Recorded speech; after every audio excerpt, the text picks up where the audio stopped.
This ain't Build-A-Bitch. You don't get to pick and choose. Different ass or bigger booze. Blah, blah, blah, blah, blah, blah, blah. What the fuck are you doing? That was Build-A-Bitch by Bella Porch, dude. I don't even know who that is. She's a Filipino. That's all I know. And she's from TikTok. And she has a song. And my son is... Is she a one-hit wonder? I don't know, man, but that song is fucking catchy as shit, and my son loves the shit out of it, and he listens to it constantly.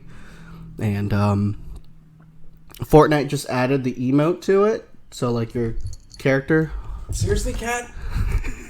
Really? Cat just jumped onto the Stop table, it. and now it's rubbing onto the computer. Are you kidding me right now?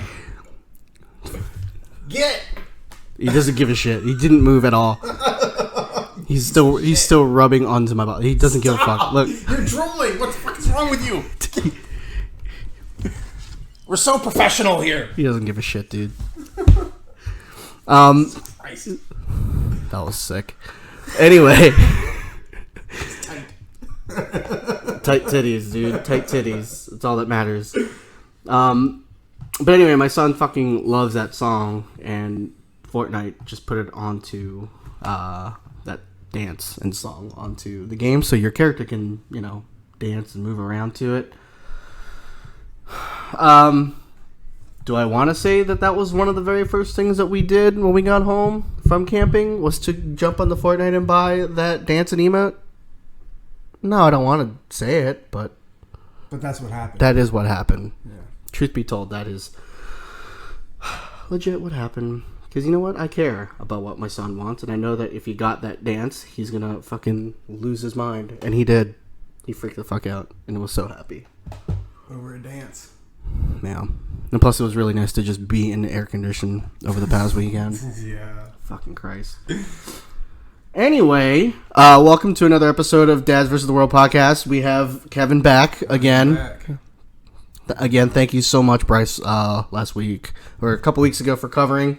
And everyone, I know that, you know, our format has been kind of changing a little bit as we go along, but just bear with us. You know, we're just trying out different things to try to keep you guys entertained and all that stuff. See what works. See what doesn't work. Mm-hmm.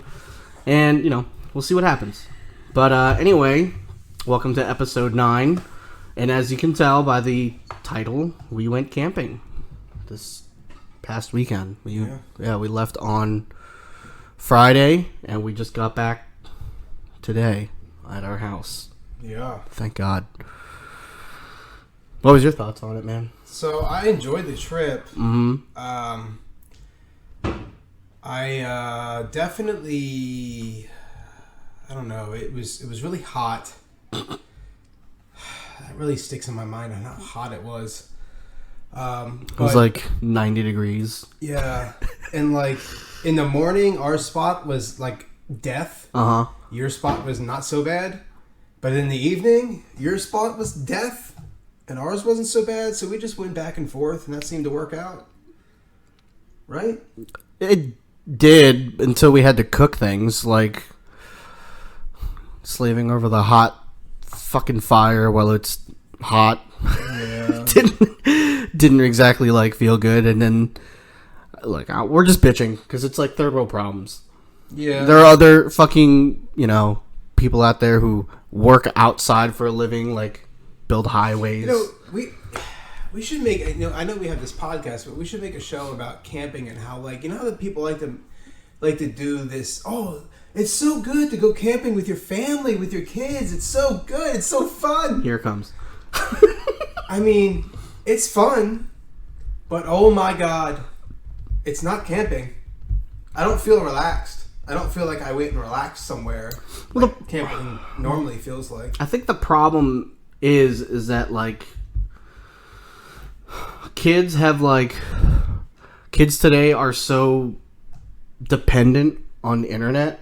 Yeah. And if they don't have it, like there's literally nothing to do in their minds. Like I feel like the whole camping trip for the kids was like, in their minds, because I even asked, like, at the end, I asked, our kids, I was like, so how was camping? And even our littlest one was like, really? Didn't have a good time. And I'm like, you did. You went to the pool, splash pad, were laughing your face off, had a good time playing with Ollie and Emma. There were some times and giggles and shit. You guys played games and all that stuff. I'm like, so you had a good time. There were some times they didn't get along too, but I think that's because, just close proximity. Yeah. I think kids or even adults, and when you're in like close proximity, especially when our kids, because they don't see each other very often. Right. So they don't really know, how to jive together and stuff like that. So, I don't know. That's my thing. But I was super surprised that he was like, no, I didn't have a good time. I'm like, you're a fucking liar. Yeah, you did, you piece of crap. Yeah, I asked Ollie, Emma too, but she's only 2, so she doesn't fully comprehend what I'm saying. But on the drive home, I said, so what'd you think of the camping trip? And Ollie said he liked it. And I said, what was your favorite part about the trip? And Ollie said the pool. And then Emma went, pool. So I thought that was funny. I think I don't know. I don't know what I think. Oh my god. I'm so tired. Are you okay? I know this is a late one. Like, we normally try to do these podcasts and stuff like that in the morning, when we have a lot of energy, but we had to try to fit this in because next week is going to be busy. I know we're going to Hershey Park on Saturday. We're leaving Sunday for a week's vacation. Yeah, they're going to be going on actual vacation. Yeah. And then obviously I didn't want to postpone it because then that'd be like 2 weeks of like, not even 2 weeks. So if we postponed it, it would have been like almost 3 weeks of nothing. So we were like, I was, we had to fit it in. Yeah. I'll tell you, it was nice to see another dad be grumpy, knowing that I'm not the only fucking grump. I was grumpy. Maybe it's a dad thing. I don't know. I was grumpy for a completely different reason. It wasn't the kids or anything like that. It was just a completely different reason. It was my mental health issues. That was why I was grumpy. And I just didn't. And just like Heather says, this is like, I just don't tell anybody. And I didn't tell her because for me, I feel like it's an old hat. Like, it's an old trick. Like, it just, I go through it a lot. It's hard for me to deal with sometimes. And I just don't want to bother anybody with it, even though it just makes it worse. And I know this. But me being so proudful and so fucking goddamn, I don't even know what the word is, but it's just like, I just don't want to bother people with it. I feel like it's a burden. I don't know. It's weird. And I think that kind of stems from like my upbringing and stuff like that. Because our family was not like that. We never told each other our problems. We never actually fixed anything. We just took our problems and our emotions and we just shoved it down our deep in our hearts. Yeah. And sometimes it's gonna come back up. Mm-hmm. Yeah. Well, push that son of a bitch back down. Well, I don't know how it was for. Well, no, I did act out and lash out and stuff like that, but yeah, we just kind of shoved it down into our core, and it just festered, and it started to just kill you as a person inside. You pretend like it went away. Exactly. Yeah. And well, that's how I self-medicated when I was in my 20s. When I was going through my mental health shit, I self-medicated by, again, shoving it down, but also using a copious amounts of alcohol. And then eventually I just got over it because I just forgot. I didn't really actually took it and solved anything. Why would I do that? Yeah. I just forgot. Yeah. Even though last month was mental health month, mental health doesn't give a shit. It's like every fucking month is mental health month, dude. I know. Yeah. But that was the reason why I was grumpy this past weekend. Mental health is a constant. It's not. It doesn't just go away. Yeah. You got to continue to work at it. And I feel like I was starting to come back when we were at the pool. I was definitely starting to feel more myself again. You at the pool. You were definitely the Ian that I know. The energetic. The very. I'm an adult, but I'm really a kid. Mm-hmm. Me? You know? Yeah, that's me. Yeah, that's you. You like to have a good time. And I thought I didn't really notice your grumpiness until last night. when we were sitting at the campfire. Yeah. I didn't really think you were grumpy. Other than Heather saying it. Yeah. Heather telling me that you were grumpy. But, I got grumpy, but mostly my grump is just, I have a hard time dealing with my children sometimes. Just, when I tell you something to do it, just do it. Yeah, but kids don't When I work tell you that to way, stop doing that, or if what you're doing is, well, last night, I wasn't there when it happened, but apparently, I guess Ollie was coming up to you with something in your face, a lantern or something, and you had told him, please stop, and he didn't listen. Apparently Lauren told him and then took the lantern away. That kind of stuff drives me insane. Like, because for me, when your kid does something that's like rude, blatantly rude, and somebody has blatantly right to your face told you, please stop that, and they just continue to do it, I take that as, oh great, now everybody thinks I'm this terrible parent because I can't get my kids to rein it in and stop being a little that's not. You can't think like that, dude, because there are definitely worse kids out there, and I know for a fact, and I don't want to say any names or point out anything, but like there's just more rude kids, like kids that don't listen. I feel like that's kind of the norm, especially when they're like under like 12. I feel like 12 might be a little much, maybe 11. I don't know, at a certain age you just kind of expect them to kind of like, come on dude, you know better. Yeah, he's in first grade, dude. He's going into second grade. Like, I don't even remember what I did in second grade. See, I do a lot of comparing though. Well, yeah, and I know I'm not supposed to. Well, I get that, but like I feel like that's a natural human. It is thing natural. To do. It is, especially for parents. So I do a lot of comparing. Like when I see your son, the way he acts, and then I see my son, the way he's acting, and I'm like, well, why? Well, I don't understand. My son's walking around making fart noises all the time, annoying everybody. And Leighton's told him to stop, and he's still doing it. But my kids are like, when they're out in public, they're completely different. Like, it's really tough for us to explain it to people because when they're at home, they are the worst. Like, they just fight each other all the time.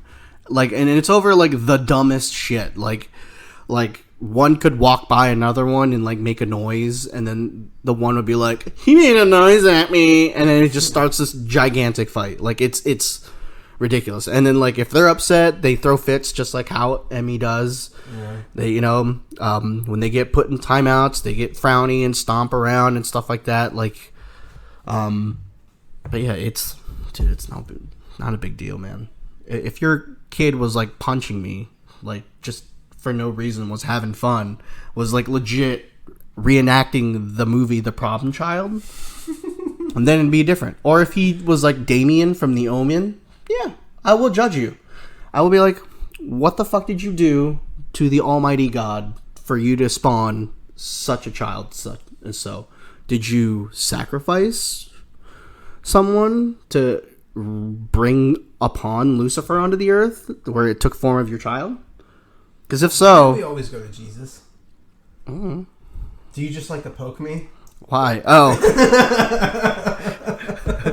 I don't know, because it's fucking fun. I like to... I don't know. It's just fun to play those tropes. Because I'm not the deeply religious type, so I poke fun at it, so it's fun. Yeah. Well, it's what happened when you grow up Catholic, and then you forge your own opinions after the fact. Yeah. Yeah. Well, what else have you done? I mean, anything else on the camping trip? I mean, we could talk about that, I'm sure, for fucking this whole podcast, yeah. I feel like. I mean, I had a good time. I feel like the whole fucking podcast could just be us talking about this goddamn camping trip. At the end of the day, I still had a good time. Yeah, it was great. Fun. Like, I mean, awesome. I had some times where I was like, I need a minute. Yesterday, when I was like sitting by myself down by the fire reading a book, that was me trying to take care of my mental health because I needed that, or I was gonna lose my shit. And that's what I need to do. That's what I do at home. Like, that's why when they don't have school and the kids are home, yeah, they have quiet time. After lunch, it's time for naps / quiet time, and Daddy comes out here. And this is my room. This is where I hang out and get my mental state right, so that when they wake back up or quiet time is over, I can be present. Yeah. And not off of my own little bottled up emotional mess. I get it. that's fine. So, but That's why, like, when you disappeared, and I think Heather brought it up that you had like kind of flew off the handle there. Yeah, I did. And I was like, well, whatever. Just give him a bit. It'll be fine. Yeah. I don't even remember what it was about. I know it was about something Oliver was doing and not listening or something, and the heat.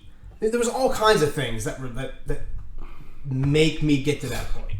You know, the heat wasn't helping anything. I was hot as hell. I was miserable, and the kids weren't listening, and I lost my shit. And I said, well, it's time for me to go sit and put myself in timeout. Yeah, it really was not a good mix. It was so fucking hot. Yeah. I mean, other than that, I don't want to... It sounds like we're really being negative here. It was a good trip. I had fun. We ate a lot of fucking foods that I normally don't eat. It's not like I don't eat hot dogs. It's just I ate a shit ton of snacks in between. Yeah. I ate a lot of sweets. I ate fruit, which I'm not gonna be honest. I'm not really the healthiest person, and fruit's like the last thing I'll grab for like snacks. And I ate a lot of it. Yeah. It was good. Good. Blueberries, strawberries, and that cantaloupe that you guys had was fucking on point. Yeah, it was good. Good stuff. If you got nothing else on that, I got to change the subject. Okay. Go ahead. Okay. So I started playing that Mass Effect Legendary Edition. Mm-hmm. Yeah, I saw that on my Yeah, so I finished the first one on my Xbox. I started the second one. I'm a little bit over halfway, and it's the gameplay on the sorry, asthma. Was the gameplay on the remastered first one the same as it was back then? It's a little different. How so? Like I know graphically it's going to be different. Graphically, it's obviously different. Right. The gearing up your people. Mm-hmm. If I remember right, you had to like go into in the original. You had to like go into the screen to add like different types of ammo and all that annoying shit. Like there was all kinds of shit that was annoying in the first one that in the second one they really streamlined it. Mm-hmm. Well, whatever it was in the first one, it's definitely more streamlined. Okay. Like it's like quality of life things. Okay. The car is still a shit show. Okay. I don't care what they say. I know there's people out there that say, "Oh, it's really not that terrible." It's fucking terrible. The problem that I had with the first one was, and the gameplay really didn't bug me. It was just the Mako missions fucking were the worst. I hate driving around playing. Yeah, it was, the controls for the Mako were difficult. Aiming in that thing was difficult. And like you have like the speed, the boost. Mm-hmm. So now you have the boost, you use the boost, but then like if you turn the gun, that turns the vehicle. Yep. Which fucks everything up. So if you're boosting and you hit a rock the wrong way, it'll like flip you around backwards. Yeah. But your gun is pointing the other way, and you think you're trying to go that way, but it's all confused. And so that's still dumb. But the rest of it, I mean, it's great. It's I plowed right through it. I didn't do every little bit of things. Mm-hmm. I did all the main story points. And then I did most of the I was gonna say the smaller side stuff. I know the first one had a shit ton of like side missions, but it was like I feel like they were super spread apart. Like it was super out of the way. And they are very much like the side stuff is a lot of the getting down on in that Mako. Yeah. And I hate doing that. The second game I love. I don't know. Maybe it's just. My brain and the way it works, but I really love the whole going to the planets, scanning them. Yeah, see, that's what sending the probes out. Like for whatever reason, it's like calming to me. Well, it's because that's what the Mako did. You physically had to do that in the Mako. In the second one, they're like, "Fuck the Mako. We're just going to do it from the ship." Yeah. So like your probes, your excavating and stuff like that. That's what the probes were. Yeah. And you scanning and then stuff. You could just land right where the mission is. If you wanted instead of like throwing your car down and driving all over the fucking place. Yep. And the mini map is terrible in the first one. Forget about like because it was that little radar. Yeah, and there's nothing on it. It's just a black circle. Yeah. And you got to like find your way, and the only way to do it is to bring up the big map, and then which way am I pointing? Okay, go. Yeah. So I've been really enjoying that. Did you finish it, or you can? So I'm 3/4 of the way through the second one. The second one to me was like the best one. Oh, yeah. I loved the last one, but the second one to me was by far the best one. Yes. Who did you ship? So who did you bang in your the bunk? first one, I played as FemShep, and That's the best shepherd. I changed her name to Eliza for some reason. I know why. I asked my wife. She was sitting here when I was starting the game, and I said, "So I'm going to play FemShep. What should I name her?" Jennifer Hale is so good. Not to knock on the male shepherd voice actor, but Yeah. Jennifer She Hale. was like, "Oh, I don't know. Name her Eliza." Okay. So that's what I did. Anyway, so I was going through it, and I accidentally boned that one dude. Caden? Yes. Like it was an accident, legit. Like I slipped and fell. Caden sucks. Yeah. Well, the dialogue options, they're like trick questions. Well, it's in the first one. It was the radial one. Like it's just kind of the same in the second and third, but it's the fucking radial options are like light blue, and they kind of blend into the background. So you have to really pay attention to what. Well, I totally messed up because that's not who I wanted to do it with. I wanted to do it with Liara? the blue girl. Yeah. And I tried to do it with her. Alien and she's blue like, butt. "Well, I know that you're doing something with Caden." No, I'm not. What are you talking? I legit I sat here out loud and I said, "No, I'm not doing anything. What are you talking about? I'm not. I want you." I can't believe that. So I couldn't do anything. And I went back to talk to Caden, and he got all like fucking stupid emotional. Yeah, they're really weird. In the first one, if you tried to play all three, like try to ship all three, you'll lose all three. So so they really, really made it monogamous. Wow. They're like, hey, if you're gonna ship somebody, you better stick to it. And the second one was kind of like that too. I mean, they still wanted to do like straightforward monogamy, and like there was like a character where you could kind of dabble in, and it wouldn't affect anything. Yeah.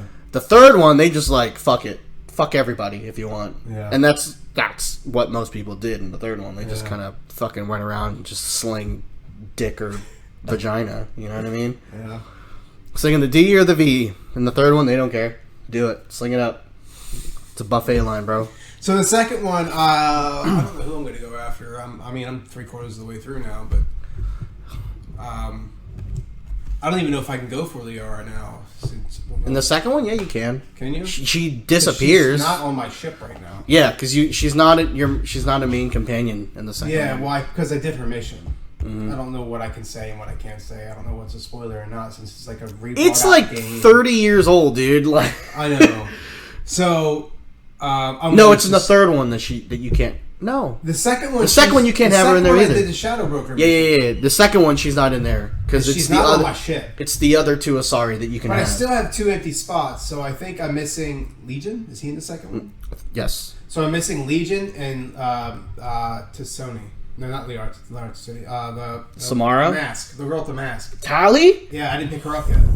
I'm on that mission right now to get her. Tali. And I'm literally like almost at the end of the game, and I'm like, oh man, I've fucking waited way too long to get her. Tali, dude. I know, but I want to see her face. Love Tali. You do. You have to really look for it. So if you ship Tali, she gives you a picture of her face without the mask on. Oh. And you put it in your captain's quarters. That's the only time you ever see her without a mask. Yeah. Is she human looking? Yeah, kinda. Huh. Yeah. Interesting. Yeah. Tali's so fucking awesome. I love Tali. Yeah, I like her accent, everything. Dude, yeah. The best thing in that game, I think it was in the second one. There's like the thing that I loved about Mass Effect 2 was that like you could just hang around your ship and you could talk to your companions and stuff like that. And sometimes you could even stumble into like conversations that they have or like little events that aren't planned or anything like that. It's not like part of a quest line. They're like, oh, go here and do this. Like if you're just exploring the ship, you might stumble upon things. Yeah. So there's one scene where if you go to the bar and you have Tali as your crewmate, in one of her scenes she gets fucking drunk as shit. So she's at the bar, she has like her glass, and then she has like a little straw because she can only drink through her mouthpiece. Mm-hmm. And she's just like fucking obliterated, wasted, dude. And she's like, that Miranda Lawson think she's so good. Dude, she's just fucking sitting there just saying shit all slumped over the bar. Fucking awesome, dude. So cute. Well, that reminded me, you said Miranda So Lawson. cute. They took out all the butt shots. Of Miranda? Yeah, legit. They took it all out. That's There's so no fucking ass dumb. shots. Now you just get like these awkward like angles where it's like the camera's down here and her ass used to be right here, but now she's like you're just looking at her legs. It's so funny because when you're playing it, and because they always did it when she was talking to the strange man or the smoking man or whatever the fuck his name is. Or if you went into a room, Yeah, like she would stand there with her butt cheek. But like, most of the time, on hip. it's that talk, like when he's talking. Yeah. And since he's sitting down, they were like, "Oh, since he's sitting down, the camera has to be at an eye level." And it just so happened that her ass was there. Yeah. So like 60% of the time when he's talking and Miranda's in that room, it's that angle. Yeah. That angle that you're talking about. Yep. Well, the first time you see him and her, she's walking into the room, and it's just a butt shot. Yep. The whole time. It just follows her, dude, like a tail. It's just... God, I love Mass Effect. Yeah. Oh, fucking EA ruined it. Because they bought out BioWare. And then that's when kind of things went downhill. After when EA bought it. Yeah, but they didn't have any say in the ending. That's what they say. I mean, and that was... Because I don't care what anybody says, dude. I was not impressed with Andromeda. Like, the gameplay is great. It was fun. It's streamlined. It's great. But I could give a fuck about anybody in that game. I don't care. That's the whole reason why I like Mass Effect, and that's the whole reason why I like Dragon Age, because the characters, the storyline. You play those games because of that. It's the same thing with Fallout. Any RPG. You gotta love the story and the characters. Yeah. Like, I love Fallout 3. I love New Vegas. 4 was okay. I don't like how they, in 1, you could, like, customize all of the characters you're on your ship. You could customize their armor, give them different armor sets, and all that stuff. And then in 2, they took that all away, and all you can do is, like, if you happen to have the skins, you can cycle Yeah, through the they're skins. And I'm like, they're oh, more really? specific to the characters. Yeah, now. it's like they took away the RPG stuff. Mm-hmm. You know, because I really got into that. Well, like, they made even in Dragon Age, I loved like putting different armor on them and like setting them up for different things, and you know, and then they took all that shit away. They kind of made it like RPG for dummies. It feels like. Yeah. So people could just kind of easily pick it up and play. So this way they could just profit into a bigger audience. Yeah. You know what I mean? Yeah. So it made sense, but yeah, like you said, like it does suck though, because it kind of took away from our freedoms of trying to give them custom sets and stuff like that, and stuff that they normally wouldn't have. Yeah. I also bought Biomutant. That game looks fucking dope as fuck, and I can't wait to get it. I'm waiting for it to go on sale though. Do that. Yeah. Oh, it's not that good? I shouldn't have spent. Oh, that sucks. So it's not terrible. I enjoy it. It's fun. It's just a little too linear for me. And some of the stuff seems a little easy, but it's good. It's just not. I got other things. There's other. I got other things to do. Like Mass Effect, I really want to get through that and finish that. Biomutant, since I paid for it, and it's never going. Oh, you're kind of forcing yourself to kind of go through. Yes, I want to. See, I feel that completely through. I feel that way for Assassin's Creed Valhalla. I feel that way with Marvel, the Avengers game. Yeah, you know, I bought Marvel. Yeah, and I've played it a couple times, and it is really samey. Yeah, it's very repetitive, which I knew. Building you go into, it's like, I've been here. Yeah, these are just different enemies. And I knew that going into it. That's why I bought it when it was on sale. I got like the fucking, I don't even know, the Avengers edition. I don't fucking know. The like all the things. Yeah, and I got it at like 75% off, so I got it off for like $30. Yeah. So I was like, fuck yeah, $30 and I get everything. So like, except for Spider-Man. To be continued.